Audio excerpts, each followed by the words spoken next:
वो एक खामोश गांव था, जहां सुबह की धुंध सिर्फ मौसम नहीं, कई छुपे हुए राजों को भी अपने साथ समेटे रखती थी।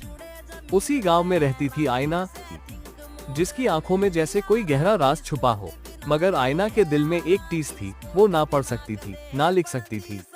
अक्सर वो झील के किनारे बैठी अपने अक्स को देखती और सोचती, काश वो भी सबकी तरह होती। एक बारिश भरी शाम, जब वो पुराने दरख्त के नीचे छांव ढूंढ रही थी, उसे मिट्टी में आधा दबा हुआ एक पुराना आईना मिला, रेशमी कपड़े में लिपटा हुआ, जिस पर अजीबोगरीब निशान बने थे। जैसे ही उसने आईने को साफ किया, एक रोशनी सी फैली और धीमी आवाज आई, मैं हूँ आईना, तुम्हारी तरह, मगर मैं वो आईना हूँ जो हर राज जानता है। उस दिन से आयना की जिंदगी बदल गई। उसकी सहेली जारा ने पूछा, तुझे सब कुछ कैसे पता चलता है आयना?